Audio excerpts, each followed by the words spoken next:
The Chase Rice Victoria F drama exploded on last night's episode of The Bachelor, so we're breaking down exactly what happened between the two of them, according to both Chase and Victoria. But before we get into things, make sure to hit that subscribe button and ring the bell so you can watch all of our weekly updates. Well, let's get into the nitty gritty because I feel like I can't really give you guys my full opinion until we get into what this is the craziest part. Chase Rice talked about the episode. He was on an episode of Fits in the Morning, and he talked about how he was really pissed off about all the drama on the episode. And what's very interesting is in the interview, he said, and I quote about Victoria F, "We spent a night together in Charlotte. She's a cool chick from what I know of her.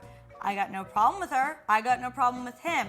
What he was mostly pissed about is he became part of the storyline and he thought he was there to promote music, but they were using him in a little bit of drama. Right. But this is what's so weird. If this is true, right, because we don't know, if it's really one night, she was referring to him not as a guy she was kind of seeing. That would have been more acceptable. She called him an ex-boyfriend. Yeah. And here's the thing. Again, if she's calling him an ex-boyfriend and he wasn't, and she knows all the words to his song, and they really did spend one night together, was she a groupie? Because there was even the storyline of her saying, he didn't want me to go on the show.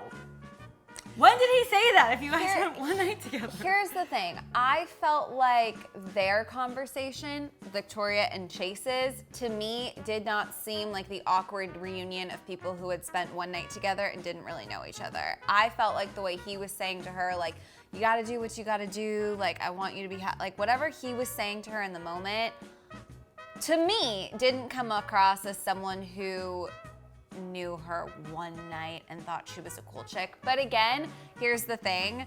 This could be a very classic case of she's upselling it a little bit because she doesn't want to, on national television, admit to a fling or whatever it was, and he's downselling it a little bit because he's a country music artist who got tricked into being part of Bachelor drama. So I think they both could be saving face a little. The truth could lie in between both their stories. I think their reunion would make sense for someone who, not like a one-night stand, but someone who spent a night together in Charlotte, maybe went to dinner, maybe got drinks, had some heart-to-hearts. I just think that he didn't seem jealous at all. He didn't seem angry at all. He was like, yeah, this girl, she's cool. I know her.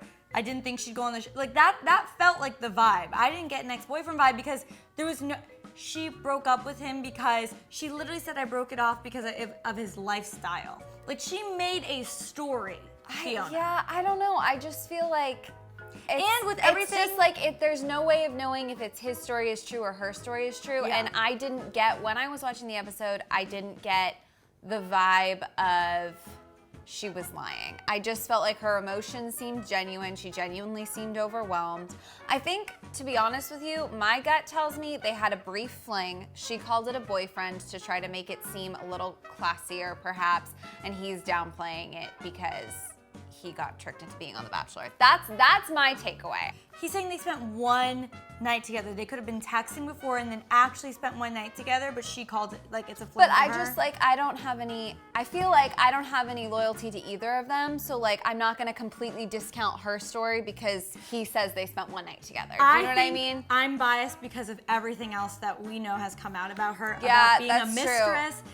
And listen, if you guys read it, you know what I'm talking about. And I do think and hope that'll play out later. I know, I was gonna say, I've been trying to discount all of that because we haven't seen it play out yet. So I've been keeping all of that aside from my opinion of her. So I don't know, maybe that would be influencing me more. And she has a breakdown every episode. So because of those factors, I don't know. I feel like she does tend to overreact a little bit, which is fine. Let me tell you, I don't know how I would act in this setting, but between how she reacted at the date and then while he was singing, and then how she broke down at dinner, freaking out about talent.